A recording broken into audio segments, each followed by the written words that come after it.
CPP chairperson Shrimati Sonia Gandhi ji की अध्यक्षता में कांग्रेस संसदीय दल की बैठक हुई। इस बैठक में मोदी सरकार द्वारा इंडिया सांसदों को सस्पेंड करने के दमनकारी फैसले के साथ साथ कई अहम मुद्दों पर विचार विमर्श हुआ। सोनिया गांधी जी ने इस बैठक में कई महत्वपूर्ण बातें कही। सोनिया जी का कहना है कि मोदी सरकार ने संविधान का गला घोंट लिया है। संसदीय इतिहास में इससे पहले कभी भी इतने सांसदों को सस्पेंड नहीं किया गया। ये सिर्फ सरकार की तानाशाही है। इसके अलावा सोनिया जी ने महिला आरक्षण बिल का मुद्दा भी उठाया। सोनिया जी ने कहा कि सरकार जल्द से जल्द महिला आरक्षण बिल लागू करे और इसमें ओबीसी सहित सभी समुदाय की महिलाओं को शामिल किया जाना चाहिए। भारत में लगातार बढ़ती आर्थिक असमानता का मुद्दा भी सोनिया जी ने उठाया।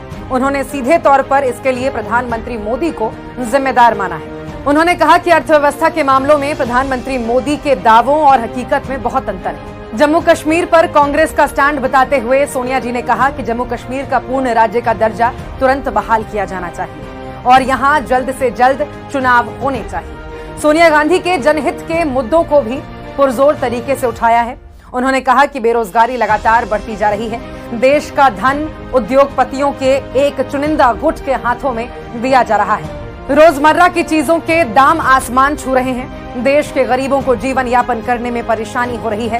हमारे लिए जरूरी है कि हम इन मुद्दों को जनता के बीच लेकर जाएं। ये हमारा ही कर्तव्य है कि हम इस सरकार के खिलाफ पूरी ताकत से लड़ें जो उस सामाजिक ताने बाने को नुकसान पहुंचा रही है। कांग्रेस को चुनने के लिए सोनिया जी ने तेलंगाना की जनता का आभार भी जताया। साथ ही उन्होंने संसद के इस सत्र में तेलंगाना के लिए सेंट्रल ट्राइबल यूनिवर्सिटी वाला बिल पास होने की खुशी भी जाहिर की है। इसके अलावा छत्तीसगढ़, मध्य प्रदेश और राजस्थान में मिली हार से सोनिया जी ने पार्टी नेताओं और कार्यकर्ताओं को सीख लेने के लिए कहा है। इसके अलावा अगले कुछ ही महीनों में होने वाले लोकसभा चुनाव में पूरी तैयारी के साथ उतरने के लिए कहा। सोनिया जी ने कहा कि अगले कुछ महीनों में लोकसभा चुनाव होने हैं। एक पार्टी और इंडिया गठबंधन का सदस्य होने के नाते भी हमें अपना काम करना है।